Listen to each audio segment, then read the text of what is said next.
Welcome to the Business Benchmark Group podcast, where you'll learn how to think strategically about your business and discover that while business is not easy, it doesn't need to be hard. With over 20 years experience in turning stalling businesses into thriving enterprises, here is your host, Stefan Kazakis, the founder and CEO of Business Benchmark Group. Hi, I'm Stefan Kazakis from Business Benchmark Group, and in our podcast episode coming up, it's a privilege to be, working with clients and helping and guiding every one of you.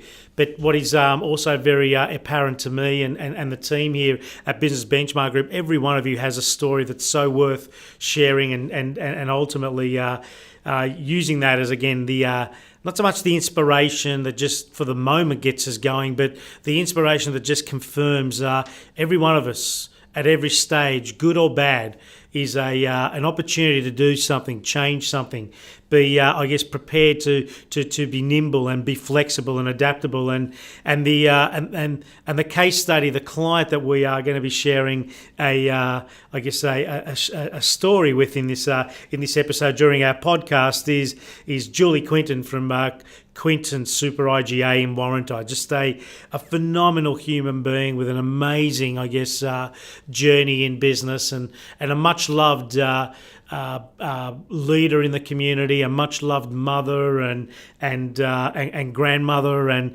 just an all-round champion at everything that's decent in the world we live in. And it's just amazing to hear her story and how she took over the Quinton's IGA business after a devastating family event, and what she needed to do and grow and learn at a very fast pace in real time to get her from her point B to what is in her sharing point C, D, and E. And how in a family business, we shared regarding exit strategies and succession plan in our most recent episode. But I guess the what it takes to ultimately bring in a family business environment people with you who may have never ever thought this was going to be what they needed to do, be involved in the family business. So sit back, hold tight, and listen carefully, because there is so much learning. There is so much learning in this next episode that we're sharing, and it is a pleasure and it is a privilege to be introducing Julie Quinton from Quinton's SUPA IGA in Warrandyte. A phenomenal story. So, without further ado, I just want to introduce our next guest, and more importantly, a more formal part of our M500 events is a Champions in Business interview, an integral part. And you don't necessarily need to be someone that's hitting the ball out of the ballpark, but what you need to be is someone that does define this thing called grit.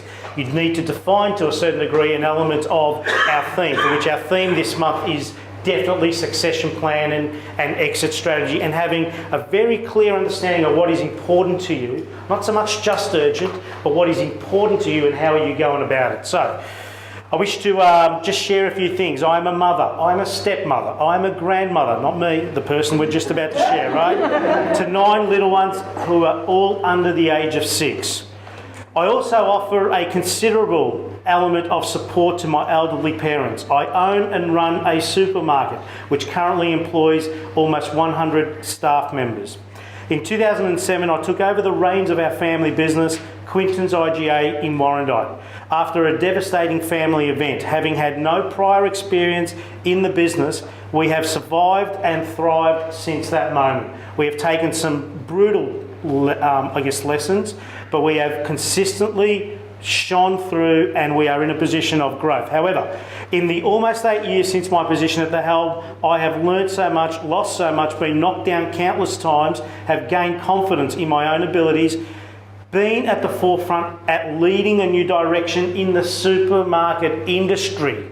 Not just our little cocoon in Warrandyte, we're talking about the supermarket industry in the last period has stood up and watched what this phenomenal human being has done, and have learned some really important life lessons which I believe everyone can apply in their own lives. Before I introduce, I just want to share some quick and fast facts so we understand why Julie Quinton is a champion in business. Quinton Super IGA, the Fast Facts, an independent family-owned supermarket who support Australian farmers and manufacturing and have an ever-increasing ethical and humane focus on the products stocked. Has been a client of ours, a personal client, a private client, but also a board of directors 12 client. That's where she started for almost 3 years. An average of 8,000 shoppers with an average of 10,406 transactions per week. An increase in revenue of 3.2% in the last 12 months and an average dollar sale growth of 4.5%, which is against the industry standard. 9 out of the last 12 months have been an increase in revenue and gross profit based on the same period last year. We are heading more and more towards that $20 million revenue, level, but that's not as important as making sure that we're here next year. That means gross profit is the most important thing, guys. 87 team members, of which all senior management participate in a training program at every level. We have a loyalty program of almost 4,000 members, which was introduced to our business 2 years ago. So in an industry where my fellow independents are either falling behind or are at best staying flatline, and where Metcash, which is our principal supplier, have just announced a $384 million loss for this financial year, we believe we are achieving unprecedented success and we are going to be around for a very long time. So I want everyone to be upstanding for this one. I want to introduce, you deserve this, Julie. Manningham Business of the Year in 2013, a phenomenal human being, Julie Quinton.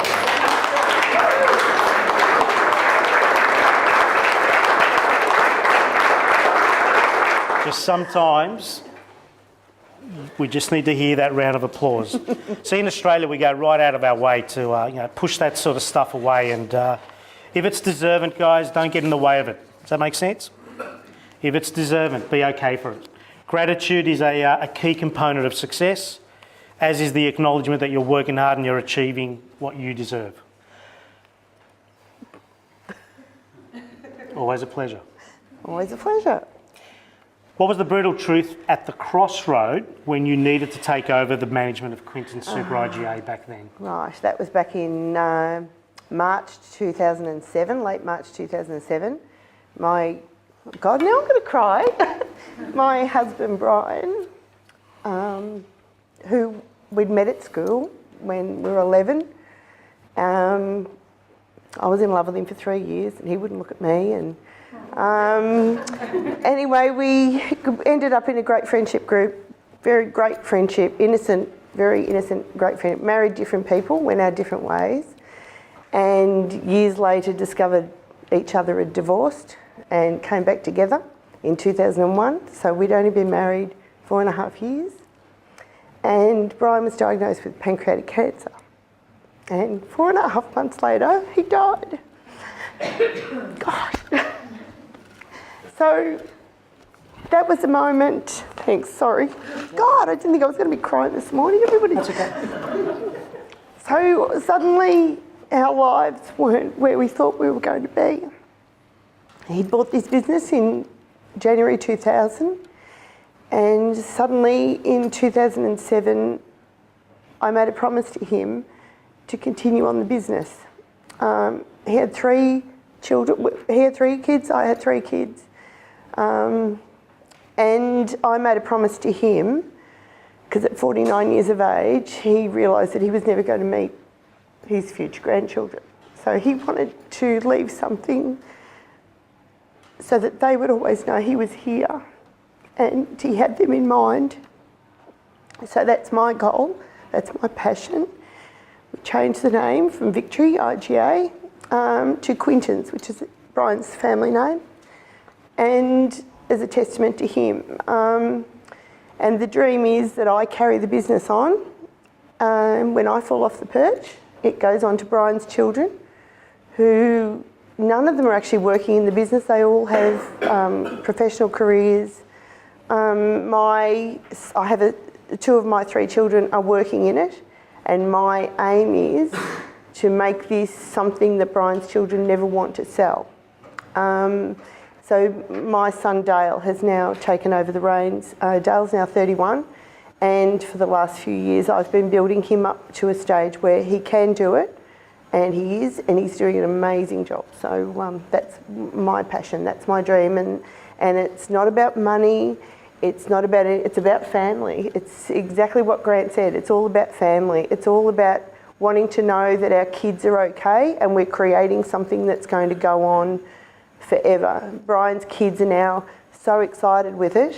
I think initially, if something had happened to me, they just would have up and sold it, but now they get it, they understand it, they get it, and I've got great dreams for where this business is going to go in the next 5 years. Yeah, which is absolutely Yep. very, very relevant for you and where you're at in your stage. At what point did you recognise, I guess, you took over the business, it was a whole new industry for you. I mean, you're definitely a personable human being, so that was never going to be the issue, but the issue of running a business in an industry that you had no idea about, at what point did you recognise that you needed help and what did you do about it? I, probably a few years down the track from taking it over, we'd had a couple of major disasters go on, and I felt like I'd nearly lost the business on a couple of occasions, and I felt like I had to get some help. I felt like I'd reached the end of my knowledge, what I could do. I wasn't a natural retailer. I'm a people person, and I think I'm pretty good at managing people, but it's getting the growth and to be able to enact the vision that I wanted to take it to. So that's where I went out to seeking Stefan, and that's been amazing. So, but as far as the thank you thank you for that. I guess as far as the journey of managing people. Yep. Managing as many customers as you do in a business like a supermarket, managing the amount of suppliers and products. What was that point of, I think I'm in deep water?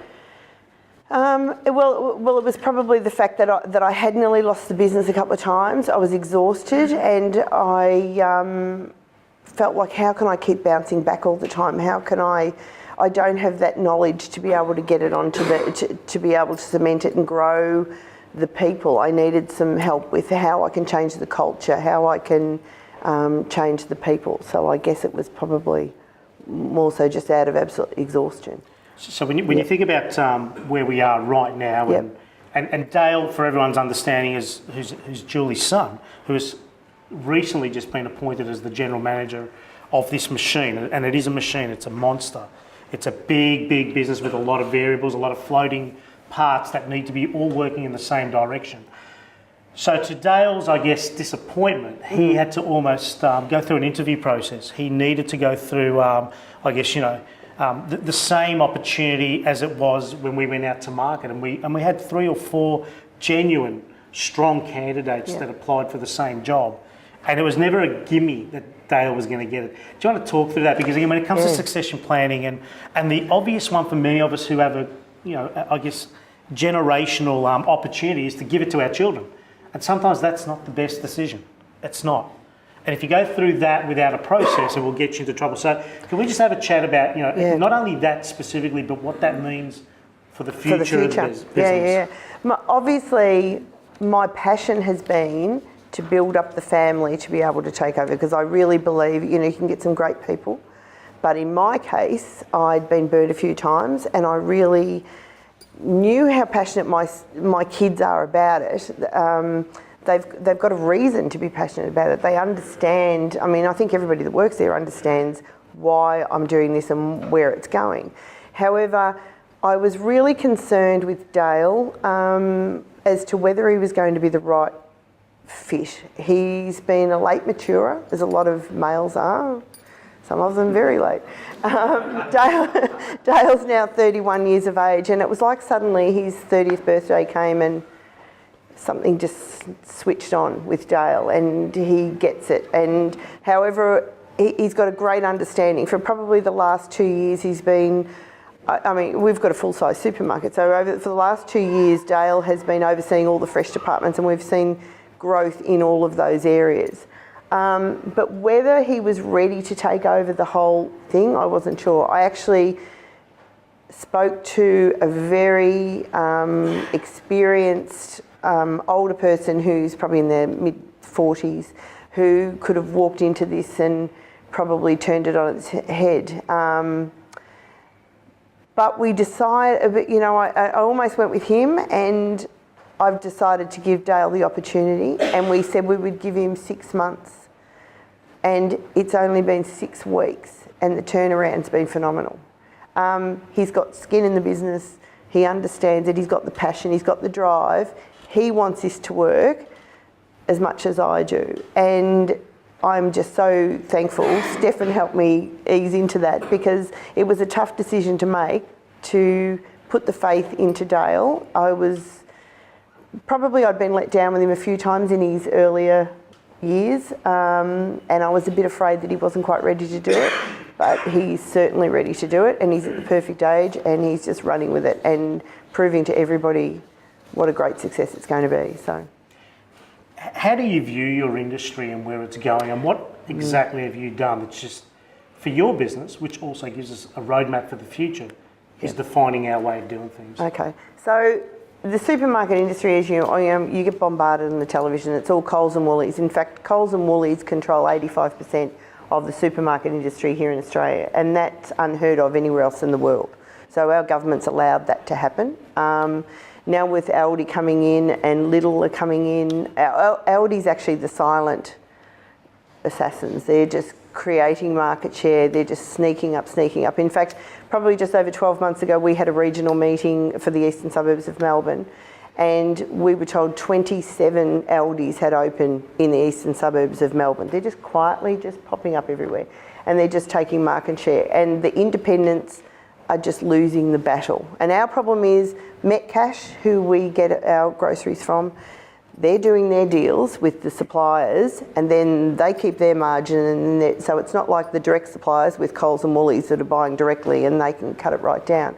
So every time we would go to Metcash and say, we can't do this, we're cutting our margins finer and finer to barely nothing. There's IGAs folding up left, right and centre. They just kept saying, well, just cut your margins. Now all of a sudden Metcash are going through major losses and they're cutting their margins. So, but in saying that, I've been frustrated with Metcash and the way the industry's been going, and probably the mentality of a lot of fellow IGA owners. I'm not a retailer.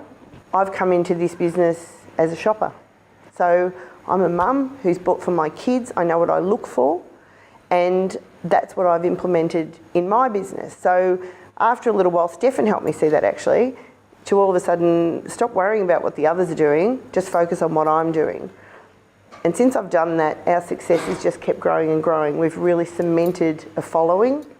But long-term future, I think Metcash should be standing for supporting Aussie manufacturers, supporting Aussie farmers, because this berry thing has just opened it up for everybody, that all of a sudden we all realise, oh my God, what is happening to our food industry? There's stuff going. I mean, Jackie's here from Yarra Valley Gourmet, and we support a lot of their products, and companies like that really need to go and really deserve. You know, it's all Australian. It's grown here. It's people's jobs. We've got the best standards in the world, but the supermarket industry aren't supporting Australia. So that's what we're doing. So we're telling people that's what we're doing. We're going out of our way. We're sourcing more and more products.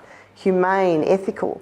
I mean, I made a decision in September last year, and it was a moral decision. I used to say to Brian, my late husband, we stopped stocking caged eggs. And he used to say, oh, Julie, I'd like to get rid of them, but they're telling me that there's a market for them. I'm going to restrict, you know, it's a price point. People come in just for that price point, and if I do it, I'm potentially going to turn customers away. So after Brian died, I started, without customers realising it, taking the decision away from them. So I kept sourcing more and more free-range organic eggs from high-end free-range farms, and just cage eggs were just on the bottom shelf.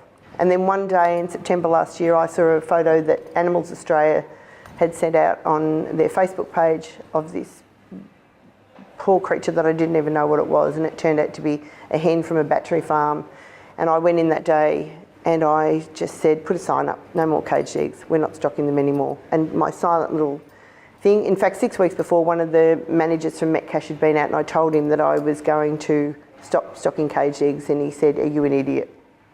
You're going to turn people away. People come in here for that. So I actually, when I made my decision, it was purely on my own morals, and I thought, I'm going to cop so much backlash to this, so just do it quiet. We don't announce it. We're no longer going to do it. And a customer saw it and contacted Animals Australia and the RSPCA. Consequently, a week later, I'm contacted by them and say that they're absolutely thrilled, and to their knowledge, I'm the first supermarket in Australia that's made that decision. Well done, Julie. So that was an absolute surprise to me, but that went insane. They announced it nationally. We were absolutely bombarded with people from all over Australia, not only from Australia, from all over the world, from other countries saying, oh my God, this is unbelievable. I wish our supermarkets in this country would do this. So what I learned, what kept coming within the vegan population, that we discovered how many vegans were out there, that, oh, that's great, now can you stop stocking anything with animal products in it? Can you stop stocking this? But what that uncovered was how many vegans were around, and we did a forum. You know, Stefan talks about doing forums with your customers, and we did a forum with some vegans, and discovered that how difficult it is for them, because they have to travel all over Melbourne to get the products that they need. So we focused on that. We've now got a huge vegan following that are coming from, in fact, we know of 2 from Wood End who travel once a fortnight to Warrandyte to do all of their shopping because they can get everything in the one spot. So it's quite interesting. So it's given me the confidence to, all those things that I am passionate about, the palm oil in all the products, you know, the treatment of animals. We're going to more and more, we're sourcing humane meats for our meat department from humane farms, where they're free range, where they're not fed grains and with chemicals in them and what have you. So we're going more in that direction. It's given me the confidence to go that way. IGA still, Metcash still sort of go, oh, she's fluffing around again, but interestingly enough, for all their promotional stuff, they've just recently had a camera crew out interviewing our customers on what they love about our store, which they're going to be using in their promotional stuff. So, I think we are on the right track. I think we're getting a following, and I think that's what the conscientious moral shopper wants. But ultimately, you're leading that. I am, because that's And this is the most important thing, guys. No one should tell you what you need to do in your business for your chosen target market. The 2 critical points in that phrase: you being told, and you being in a very clear understanding who is your target market. If you have no idea about your target market, then anyone can tell you anything and you'll do everything and nothing will go nowhere. Does that make sense? The better you get a grip on who you are and what is important to you, and ultimately who are the clients, which are the clients that you need to be serving and continuously serving, the better you'll be. You just stick to your grounds. The first phase, the first wave of that is the most difficult. So well done. Just very quickly, just a couple more questions here. Mm-hmm. Where do you think your business will be in 2 to 5 years' time? We talk about children and succession planning and all that. How are you constantly looking at your succession plan? So we talked about dreams before. You know, I have dreams. I have big dreams.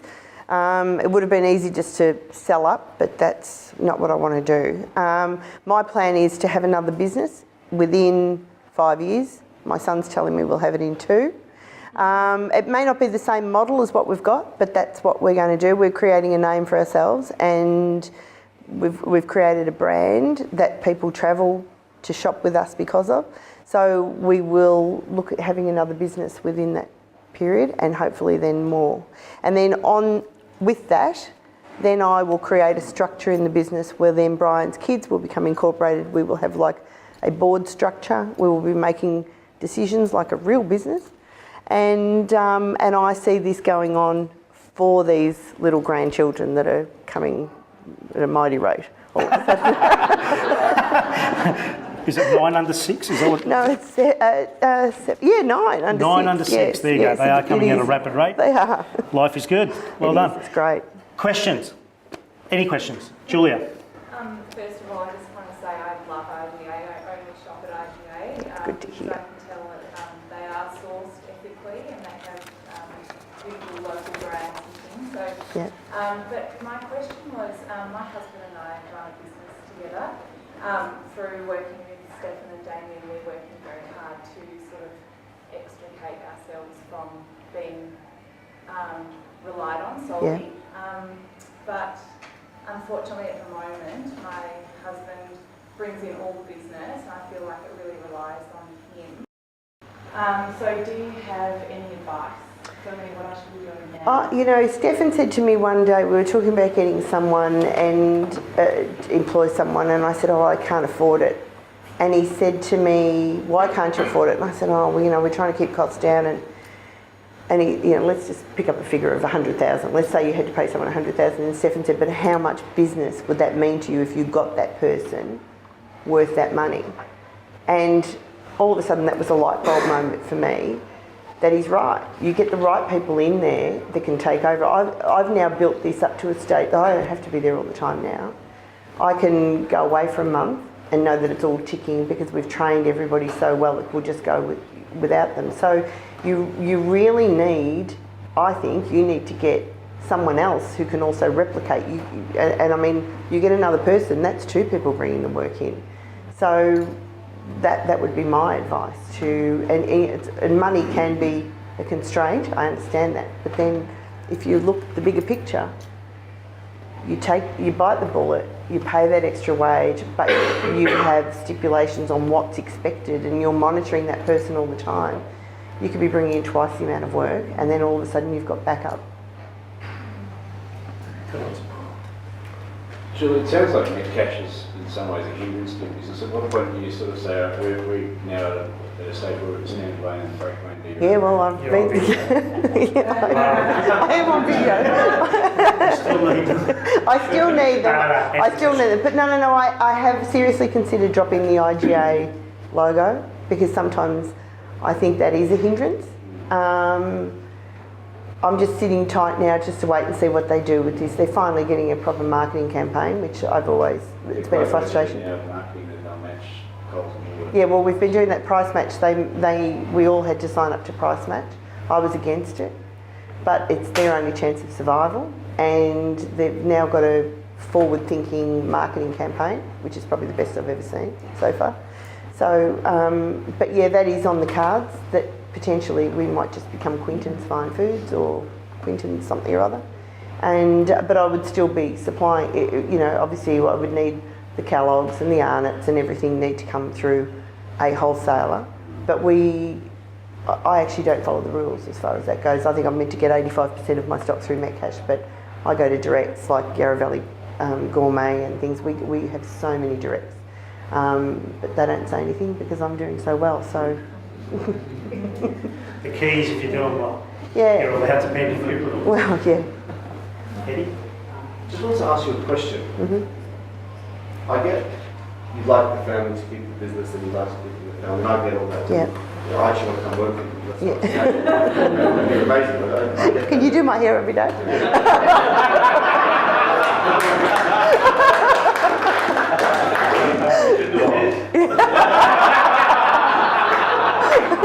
I am responsible for that. Very well. So, what I'm seeing though, we're talking about sort of long term and sometimes things happen. What I'm getting is, if the kids didn't want to continue with this, Yeah. okay, would that alter your actual strategy and how would you sort of go about that? Yeah, it may. I actually was thinking about that yesterday. If the kids didn't want to be in it, Brian's kids didn't want to be in it, but a couple of them have got partners now that possibly could be in it. That can be tricky too. So I'm not sort of introducing that until I'm sure.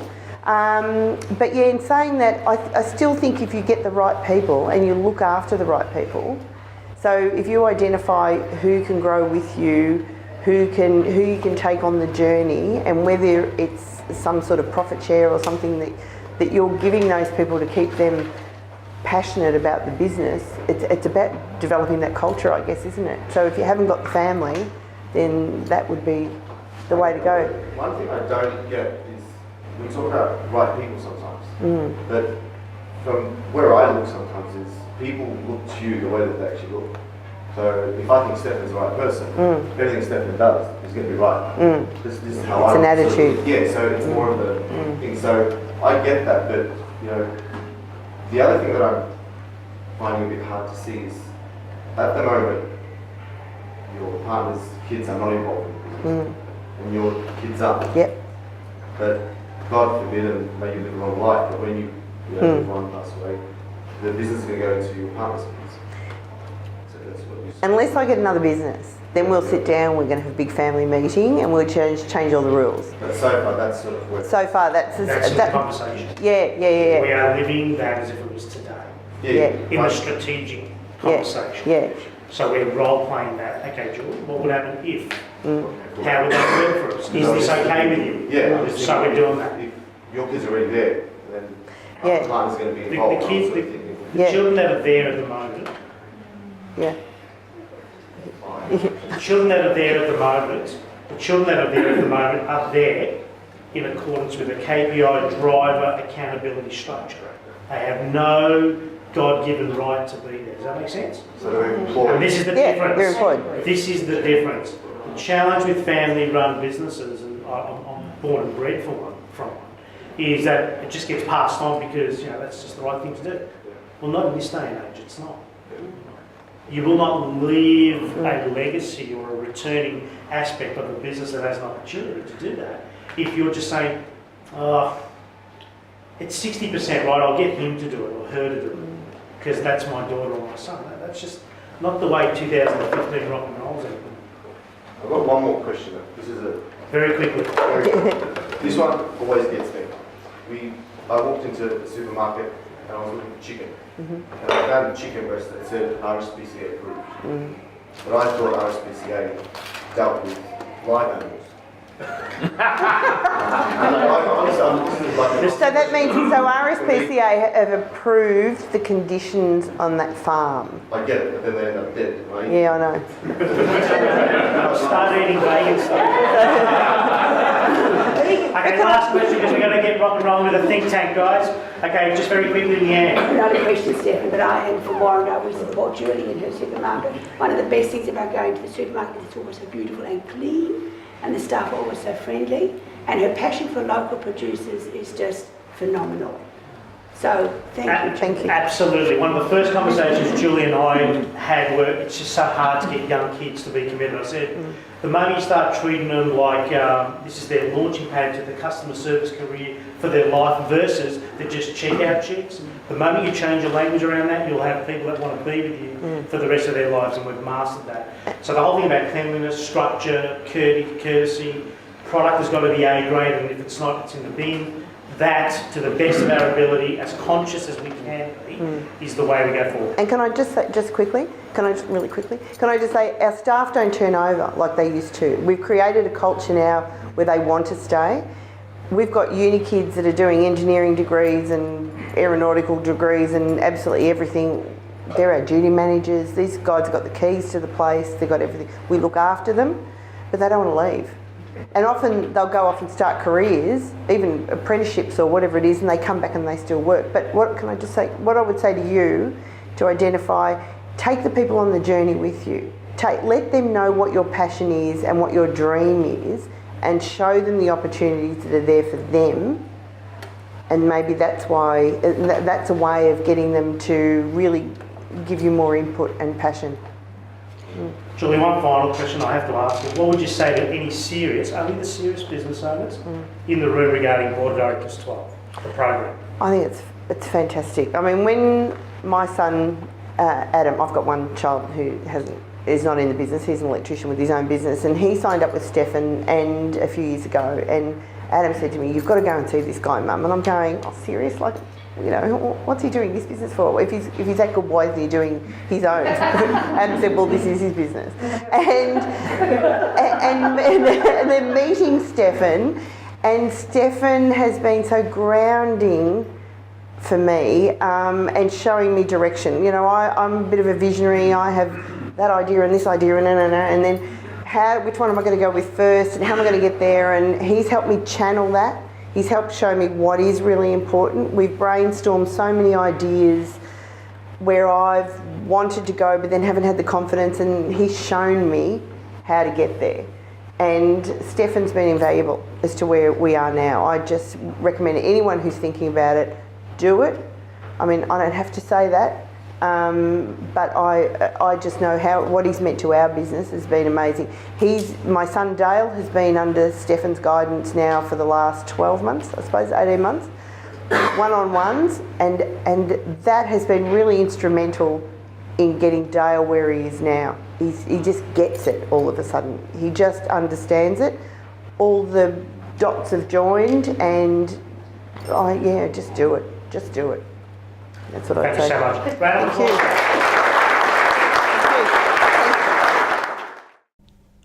Hi, I'm Stefan Kazakis from Business Benchmark Group, and wowee, what a sharing! I just love what Julie was prepared to, I guess, be really transparent and honest with everyone during that interview, and more importantly, her vulnerability, but her sincerity, her authenticity came through in spades, and she has continued to go on that journey. I mean, recently she was awarded an OAM medal, and again, just continues to be a reference for decency and everything that's good in our world as human beings, but also as committed and devoted business owners, regardless of the good and the bad.